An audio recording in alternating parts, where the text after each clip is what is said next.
오늘은 물질을 다스리는 축복이라는 제목을 함께 말씀을 나누겠습니다. 여러분들 물질의 축복 받으시길 바랍니다. 우리 아멘하시는 최기자 권사님만 우리 큰 축복을 받으시길 바랍니다. 물질을 참 싫어하는 사람 있을까요? 돈 싫어하는 사람 없는 것 같습니다. 적어도 저희 아들도 지성이도 이제 어렸을 때는 이 돈을 잘 모르다가 친구들이 장난감을 가지고 어린이집이나 유치원을 와요. 그러면 자기도 저런 장난감을 갖고 싶은데 저 장난감을 어떻게 살 수 있지? 보니까 아빠랑 엄마랑 혹은 할아버지 할머니, 거의 할아버지 할머니 찬스가 많죠. 할아버지 할머니가 큰 마트를 데리고 가면 저걸 살 수 있어. 근데 큰 마트에 가서 저 물건을, 저 장난감을 사려면 저 돈이 필요해. 근데 할머니는 자꾸 카드를 내네? 저거 뭐지? 돈이 아니라 카드를 내는 할머니, 뭔가 더 많아 보여, 돈이. 그래서 저희 아들은 저희 어머니죠. 저희 친할머니가 세상에서 제일 부자인 줄 알아요. 그냥 그렇게 알았으면 좋겠어요. 하루는 이제 저희 지성이가 오더니 아빠 갖고 싶은 장난감이 있어. 가재요. 갔어요. 마트에 갔는데 쭈뼛쭈뼛거려요. 왜 그래? 그랬더니 이거 너무 비싼 것 같아. 네가 비싼 것도 아냐? 컸다? 그랬더니 이 녀석이 하는 말이 아빠는 돈이 없잖아. 세상에 우리 김요한 청년만 제가 돈 많은 줄 알아요. 맨날 교회에서 청년들 간식 사주니까 제가 돈이 많은 줄 알더라고요. 그래서 제가 제 통장 잔고를 보여줬습니다. 진짜 이거밖에 없네요. 그때부터 요한이가 저를 애틋하게 쳐다봐요. 불쌍하게 쳐다봐요. 그래서 제가 얘기했어요. 나 한 달 월급 교회에서 30만 원 받아. 애들이 깜짝 놀라더라고요. 그런데도 11조를 안 해요. 아무튼 저희 지성이가 아빠는 돈이 없잖아. 그래서 이거 못 사줘. 이거 되게 비싼 거야. 그렇지. 우리가 지금은 못 사주는데 지성아, 다음에 할머니 찬스를 한번 써보자.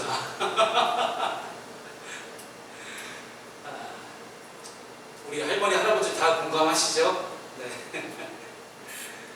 그래서 결국 나중에 그 비싼 걸 샀습니다.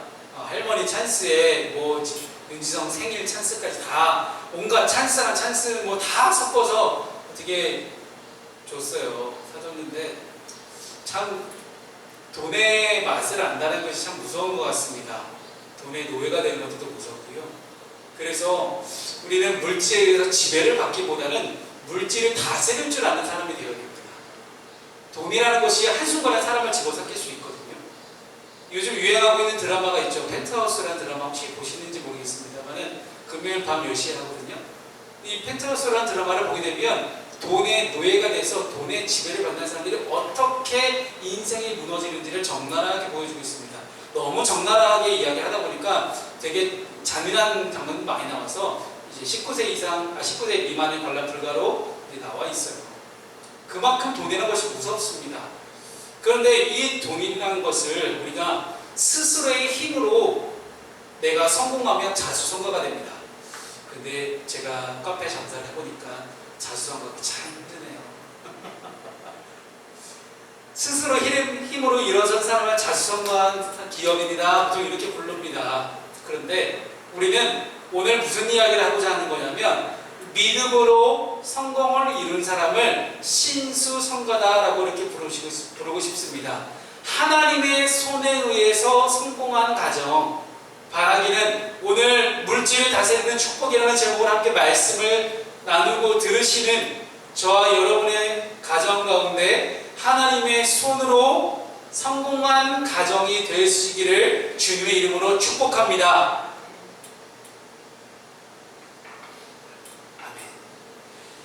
그러면 우리가 하나님의 힘으로 성공하기 위해서 하나님께 드리는 봉헌을 왜 해야 되는지를 좀 설명을 함께 드렸으면 좋겠습니다. 첫 번째, 헌금을 하는 이유라는 것을 제가 좀 말씀을 드릴 텐데, 오늘 말씀의 본문에는 솟아낸 만물, 즉 곧 첫 열매를 하나님께 드리는 봉헌에 대해서 기록을 하고 있습니다. 저 혼자 떠들면 여러분 심심할지 모르니 2절 말씀을 함께 우리 읽겠습니다. 시작. 하나님 여호와께서 내게 주신 땅에서 그 토지의 모든 솟아낸 만물을 거둔 후에 그것을 가져다가 광주리에 담고 내 하나님 여호와께서 그의 이름을 두시려고 택하신 곳으로 그것을 가지고 가서. 아멘. 솟아낸 만물, 즉 마다들 이런 것처럼 첫 번째 첫 열매를 이야기하는 겁니다. 그래서 성경에 나오는 첫 열매에 대한 많은 이제 기록들이 많이 있는데요. 그래서 지금도 예전에도 보면 이제 첫 월급 받으면 그 몽땅 다 하나님께 헌금해야 된다고 해서 제가 다 드리고 나서 굉장히 어려웠던 적이 있습니다. 근데 어렵지만 그렇게 기쁘고 감사하더라고요. 왜? 이 돈을 벌게 하신 하나님에 대한 은혜가 너무 컸기 때문이에요. 그래서 이 솟아낸 만물 첫 열매에 대해서 기록을 하고 있지만 좀 더 넓은 개념으로 오늘은 우리가 왜 하나님께 헌금을 드려야 하는지 그 이유에 대해서 오늘 말씀하면서 함께 살펴보기를 원합니다. 헌금을 드려야 하는 이유에 대해서 언급을 하고 있는데, 그것은 하나님의 주권을 기억하기 위해서입니다. 여러분, 주권이라는 것은 어떤 느낌입니까? 8.15 광복절, 이 광복절 해방을 했다는 것은요, 우리가 주권을 회복했다는 거예요. 1차 강점기 36년 동안은 일본을 거치지 않고서는 외교적으로 그 어떤 것도 우리 마음대로 할 수 없었습니다. 조선이라는 나라는 그 어떤 것도 마음대로 할 수 없는 나라였어요. 그것이 바로 주권입니다. 우리가 오늘 함께 찬양했잖아요. 예수 하나님의 공의, 그의 나라와 그의 주권을 우리가 인정하고 믿음으로 고백하는 찬양을 우리가 하나님께 올려드렸습니다. 하나님의 나라와 하나님의 주권을 인정하는 행위, 그것이 바로 헌금이라는 거예요. 우리가 하나님께 예물을 드릴 수 있는 이유, 봉헌을 할 수 있는 이유는 하나님께서 우리에게 그렇게 드릴 수 있는 예물을 우리에게 허락해 주셨기 때문에 가능합니다. 오늘 본문에서 중요하게 반복되는 표현이 한 가지가 있습니다. 자, 주다라는 뜻의 단어 나탄이라는 히브리어입니다. 나탄. 오늘 본문에 이 주다, 나탄이라는 히브리어 단어가 7번이나 사용됩니다. 6절에 애굽 사람이 이스라엘 백성들에게 중노동을 시켰다 하는 이 동사 시켰다는 표현만 제외하고 다 하나님께서 주셨다, 주셨다, 주신다 하는 표현이 사용되고 있는데, 이것이 바로 나탄이라는 단어입니다. 여러분, 이 나탄이라는 단어가 제일 많이 쓰이는 곳은 사람의 이름입니다. 요나단, 다윗과 요나단이라는 그런 옛날에 CCM 가수도 있었는데요. 다윗의 가장 절친한 친구였으며 이스라엘 차의 첫 번째 왕 사울의 큰아들 요나단입니다. 이 요나단은 요 더하기 나단이에요. 그래서 요는 예호라는 단어를 줄임말이고, 나탄, 예호는 야훼를 다른 말로 쓰이는 단어입니다. 왜냐하면 그들은 야훼라는 단어를 쓸 수 없었거든요. 그래서 야훼라는 단어를 뜻을 갖고 있는, 하나님이라는 뜻을 갖고 있는 예호에다가 주셨다, 나탄, 그래서 요나단이, 그래서 요나단의 이름은 여호와께서 주셨다라는 표현을 갖고 있습니다. 이스라엘 총리 중에 네타냐후라는 총리가 계셨어요. 지금은 은퇴하셨는데 뭐 여러 가지 불미스러운 일로 은퇴하셨지만, 그 네타냐후 총리가 이름도 똑같습니다. 네탄, 이게 나탄이라는 단어고요. 네탄야후, 야후는 똑같이 야훼를 뜻해요. 그래서 요나단은 예호 나탄이지만 그 네타냐후 총리는 나탄 더하기 야훼라고 보시면 되겠습니다. 이렇게 하나님을 주셨다는 표현인데, 이를 통해서 우리가 알 수 있는 것은 우리가 지금 가지고 있는 모든 재물은 다 하나님께서 주셨기 때문에 가능하다는 거예요. 이를 성경에서도 우리에게 정확하게 인식을 시켜주십니다. 신명기 8장 18절 말씀을 보면, 내 하나님 여호와를 기억하라, 그가 내게 재물 얻을 능력을 주셨습니다 라고 성경은 기록하고 있습니다. 아멘. 여러분, 정말 아멘이십니까? 하나님께서 우리에게 재물을 얻을 수 있는 능력을 주셨기 때문에 지금 우리가 가지고 있는 것들을 소유할 수 있음을 기억하는 것이 너무나도 중요한 말씀이라는 거예요. 정말 두려운 말씀이지만, 우리가 만약 이 물질과 재물에 대해서 나만의 소유로 생각을 하고 악착같이 모아서 나만을 위해서 이 재물을 누리려고 한다면 어떤 일이 벌어질까요? 상상을 한번 해보겠습니다. 근데 상상을 해보자니 돈을 많이 벌어본 적이 없어서 상상이 안 돼요.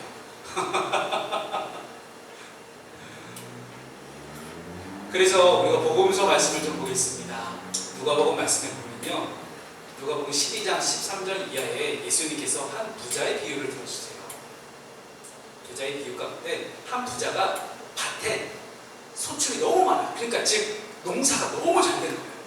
그래서 이 벌어들인 이 곡식을 가지고 수확한 곡식을 쌓아둘 곳이 없어서 곳간을 창고를 더 크게 짓기 시작합니다. 그리고 하는 말이 무엇입니까? 12장 19절 말씀 이제 화면에 띄워져 있죠. 또 내가 내 영혼에게 이르되 영혼아 여러 해 쓸 물건을 많이 쌓아 두었으니 평안히 쉬고 먹고 마시고 즐거워하자 하리라 하되. 무슨 얘기예요? 내가 지금 여러 해 동안 놀고 먹어도 그렇게 많은 돈이 있으니 그냥 탱가 놀고 먹자. 아, 얼마나 좋아요. 그쵸? 우리 청년들이 가장 바라고 원하는 거죠. 그쵸? 아니야? 나만 세리비야? 나만 원해? 요즘 많은 30, 40대 직장인들이 30, 40대에 바짝 돈 벌고 그 다음에 편하게 한번 쉬어보자 하는 그런 생각들을 많이 하고 있다고 합니다. 그런데 이렇게 탱자 한번 놀고 먹자라고 하는 그 부자에게 20절 말씀, 하나님은 뭐라고 말씀하십니까? 물론 이렇게 직접 말씀하셨다는 얘기가 아니라 이걸 예수님 비유로 드신 말씀이에요. 하나님은 이르시되 어리석은 자여 오늘 밤에 내 영혼을 도로 찾으리니 그러면 내 준비한 것이 누구의 것이 되겠느냐. 무슨 말이십니까? 그렇게 놀고 먹고 마시고 할 수 있는 큰 돈을 내가 국간에 다 쌓아놨는데 지금은 아무나 통장에 아주 내 통장 잔고, 저처럼 통장 잔고, 예금 잔고가 없는 그런 사람 말고요. 우리 요한이처럼 예금 잔고가 좀 이렇게 두둑하게 있는 그런 사람 있다고 쳐요. 근데 오늘 밤에 하나님께서 이 부자의 영혼을 도로 되찾아가시겠대요. 무슨 얘기? 죽는다는 얘기예요. 하나님이 이 사람의 생명을 앗아가면 과연 이 돈은 누구의 것이냐라는 거예요.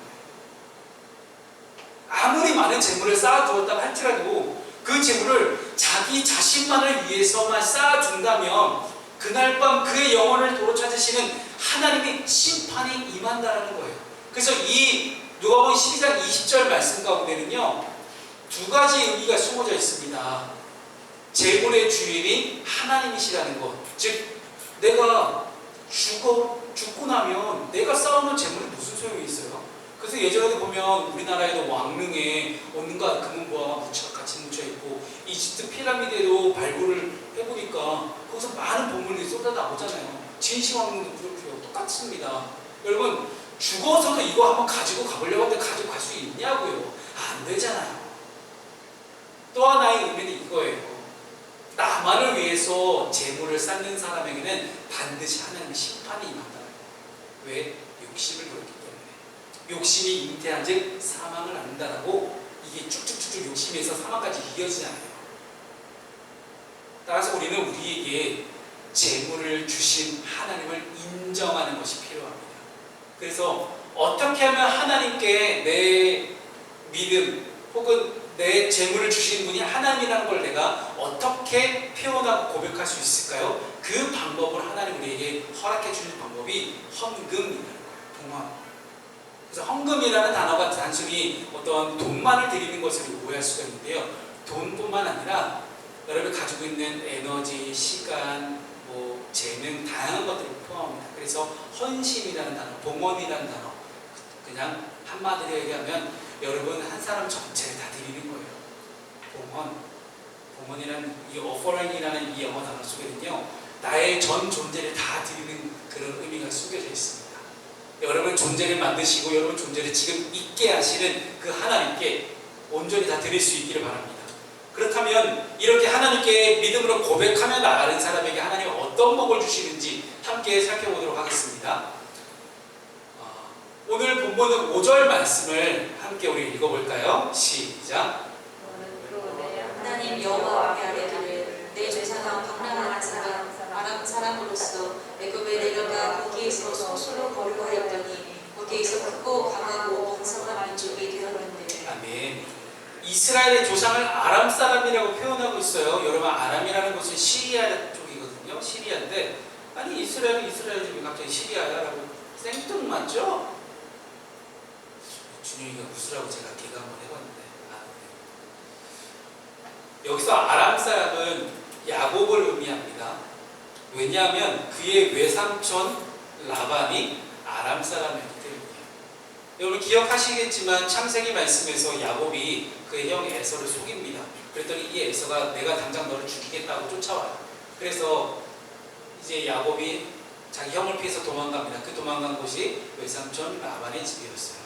이 외삼촌 라반의 바로 아람 사람이었기 때문에 여기서는 성경에서 아람 사람이라고 표현합니다.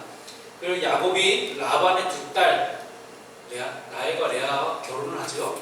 그래서 아람에서 살았던 내력이 있습니다. 그래서 그를 아람 사람 표현한 것 같아요.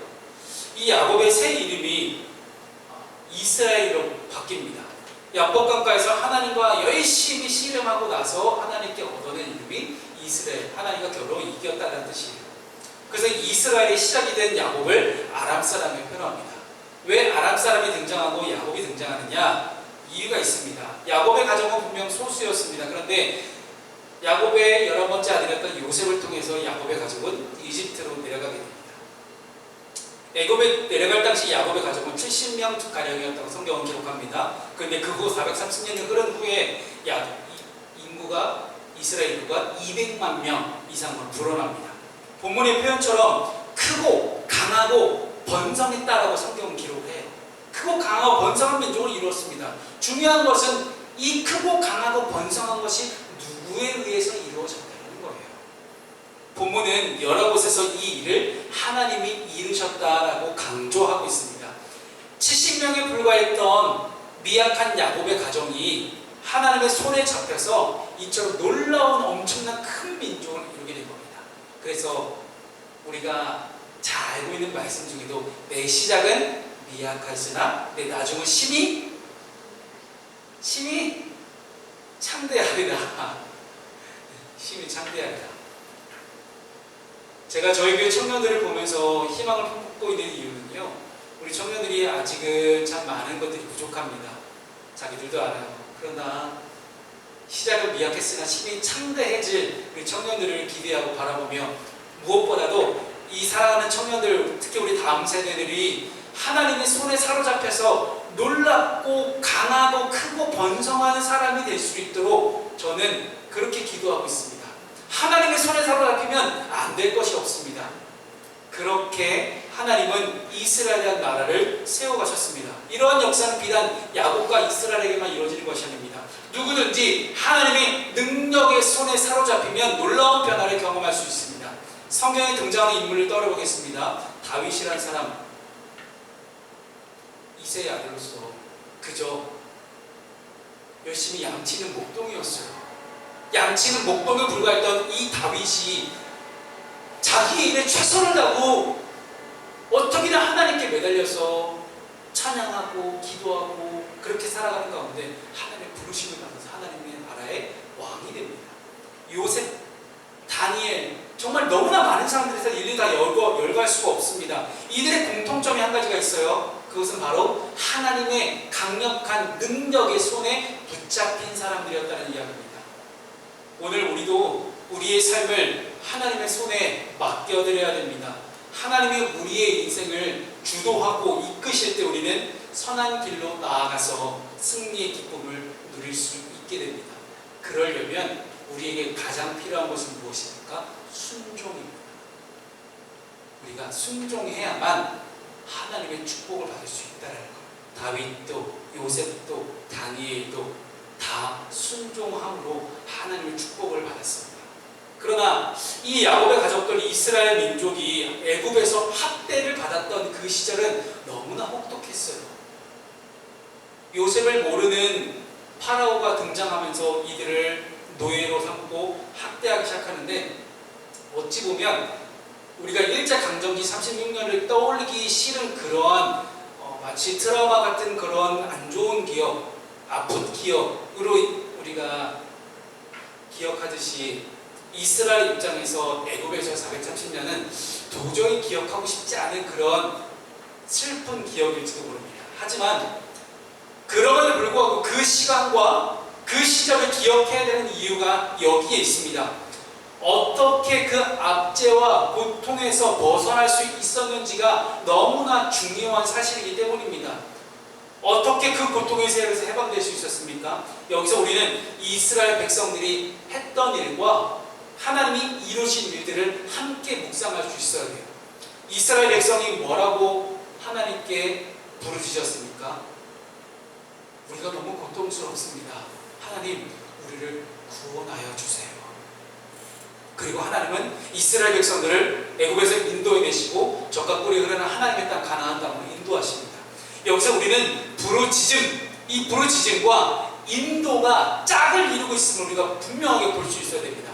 부르짖는 사람을 하나님은 인도하십니다. 성경 곳곳에서 수많은 성경의 인물들이 하나님께 부르짖을 때 그들은 모두 하나님의 쓰임을 받고 하나님의 인도하심을 받고 하나님과 동행하여 하나님께 순종하여 하나님의 축복을 받는 놀라운 역사가 일어나기 시작합니다. 이스라엘이 부르짖을 때 하나님이 응답하시고 인도하셨다는 사실입니다. 따라서 오늘 우리는 이 원리, 부르짖음의 인도함에 따라오는 이 원리를 우리가 분명하게 기억해야 됩니다. 이 인생에 그 어느 누구도 위기와 환난과 고난과 슬픔과 고통이 없는 사람은 없습니다. 우리가 죄가 관영한 이 땅을 살아가는 동안, 육신의 몸을 입고 이 땅을 살아가는 동안 결국 죽음이라는 것도 우리에게는 고통이거든요. 죽음이라는 것도 결국 우리에게는 죄의 문제입니다. 그런데 그럴 때에 우리가 인정하고 고통의 문제가 있다는 걸 인정하고 우리는 기도할 수 있어요. 기도만이 우리가 위기를 극복할 수 있는 길이며 기도만이 환난을 이길 수 있는 방법임을 우리가 잊지 않았으면 좋겠습니다. 우리가 기도할 때 하나님 반드시 찾아오셔서 피할 길을 내시고 우리를 인도해 주십니다. 그래서 유명한 말씀이죠. 예레미야 33장 3절 말씀을 우리 함께 큰 목소리로 읽어보도록 하겠습니다. 시작. 너는 내게 부르짖으라. 내가 내게 응답하겠고 내가 알지 못하는 크고 은밀한 일을 내게 보이리라. 아멘. 이 말씀대로 하나님께 부르짖고 하나님의 응답을 받을 수 있는 저 여러분 되시기를 소망합니다. 이렇게 하나님의 인도하심을 받을 때 고통 가운데서 우리를 건져주신 하나님이 우리에게 놀라운 축복을 주시고 물질의 축복을 주신다고 하실 때 이 물질의 탐심에 우리가 사로잡히지 않으려면 어떻게 될까요? 펜트하우스에 나오는 수많은 사람들처럼 돈의 노예가 돼서 돈에 얽매여서 이 돈에 완전 매여 살지 않으려면 어떻게 해야 될까요? 돈이라는 것이 나를 잡아먹지 않도록 그 방법을 하나님 11절 말씀 가운데서 이야기하고 있습니다. 11절 말씀 함께 읽습니다. 시작. 너와 내 집에 주신 모든 복으로 말미암아 너는 레위인과 너희 가운데 거류하는 객과 함께 즐거워할지니라. 아멘. 여러분 여기서도 등장하지요. 모든 복. 근데 모든 복이 다 주신 하나님이 주신 이 모든 복. 그 복으로 말미암아 어떻게 하라고 기록하고 있습니까? 레위인 당시 땅에 분깃이 없는 자들이죠. 즉 자수성가하기 힘든 스타일들이에요. 레위인들은. 왜냐하면 내가 열심히 노력해서 내가 내 돈으로 내가 잘 먹고 잘 살 수 있는 그런 방법이 없는 사람들이 레위인들입니다. 즉 자수성가가 아니라 신수성가할 수밖에 없는 사람들이 이 레위인들이었습니다. 그래서 이 레위 지파 사람들은 하나님께서 특별히 구별하여 하나님만을 섬기는 사람들을 세워주셨기 때문에 레위인들은 다른 지파 사람들이 드리는 제물로 그들의 생계를 이어갈 수가 있었습니다. 그래서 당시 이스라엘 백성들이 주신 모든 복을 다 레위인들에게 흘려보내고 또 그 땅에 거주하는 누구요? 나그네들과 함께 즐거워하라고 성경은 기록하고 있습니다. 여기서 말하는 나그네라는 것은 우리의 도움을 필요로 하는 모든 우리의 이웃입니다. 그 누가 됐든지 나의 도움이 필요한 모든 이웃들을 성경은 나그네로 표현합니다. 그 나그네들, 도움을 필요로 하는 그 이웃들과 함께 그들에게 주신 복을 나누며 함께 즐거워하라고 말씀하고 있습니다. 예수님께서 또 이 앞에서 언급한 이 누가복음 12장 말씀 동일하게 접근하시는데요. 한 어리석은 부자와 같이 되지 않도록 주님께서 어떤 초방을 내리시냐면 우리 누가복음 12장 33절부터 34절까지의 말씀을 함께 읽어보겠습니다. 시작. 너희 소유를 팔아 부지하여 낡아지지 아니하는 배낭을 만들라. 곧 하늘에 둔 바 다함이 없는 보물이니 거기는 도둑도 가까이 하는 일이 없고 종도 먹는 일이 없느니라. 너희 보물이 있는 곳에는 너희 마음도 있으리라. 아멘. 무슨 말씀이에요? 우리의 소유를, 우리의 도움을 필요로 하는 모든 이웃들에게 흘려보내라는 거예요. 흘려보내라.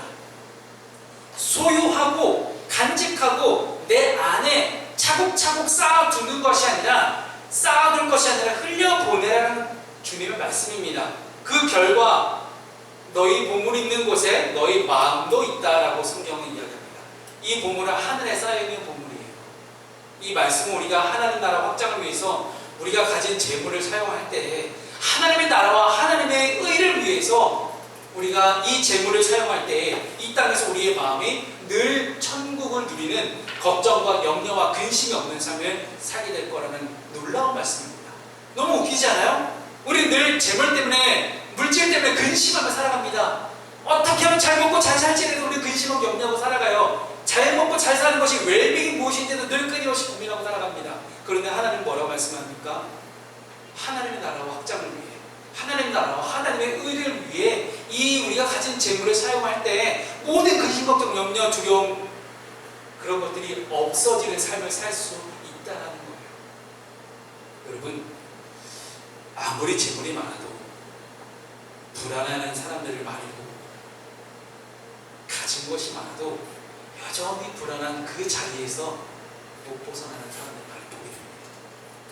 부자들은 늘 자기가 가진 것이 많이 없다고 생각한대요. 늘 여전히 부족하다고 생각합니다. 우리 여성 동지들께서, 우리 자매님들이 나 또 살쪘어, 삐쩍 말랐는데 맨날 살쪘다고 이야기하는 것처럼, 그렇게 입을 옷이 많은데 입을 옷이 없어라고 얘기하는 것처럼 우리 부자들은 늘 자기가 없다라고 생각합니다. 왜 그럴까요? 자기보다 더 많이 가진 사람을 보고 비교하기 때문이에요.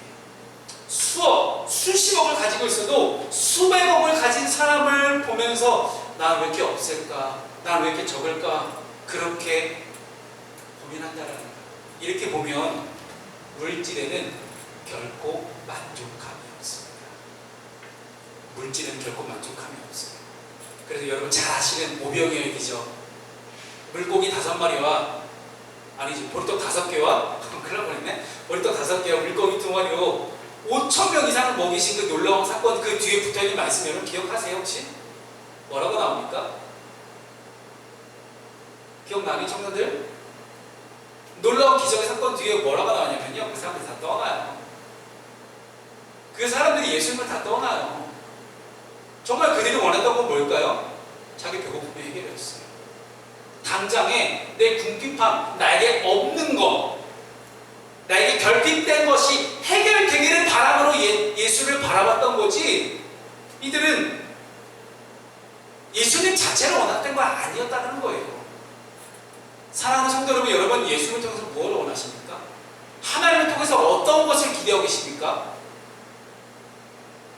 8월달 주제, 복이라는 주제로, 축복이라는 주제로 우리가 진행하고 있잖아요.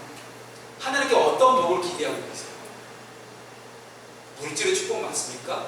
어떻게 해요? 아무리 많은 물질 축복을 받아도 여러분 만족하지 못할 텐데, 그게 인간이에요. 아무리 많은 돈을 번다 할지라도 우리는 또 부족하다고 생각을 해요. 또 결핍을 생각합니다. 그리고 그 결핍을 어떻게든 부족함을 해결하기 위해서 하나님께 또 분명히 매달릴 거예요. 왜? 하나님께 기대하는 게 그거 하나거든요. 그래서 예수님께서는 이것을 정확하게 꿰뚫어 보시고 누가복음 12장 15절 말씀거든요. 이렇게 꾸짖고 경고하십니다. 함께 읽습니다. 시작. 삼가 모든 탐심을 물리치라. 사람의 생명이 그 소유에 넉넉한 데 있지 아니하리라. 아멘. 동의가 되십니까?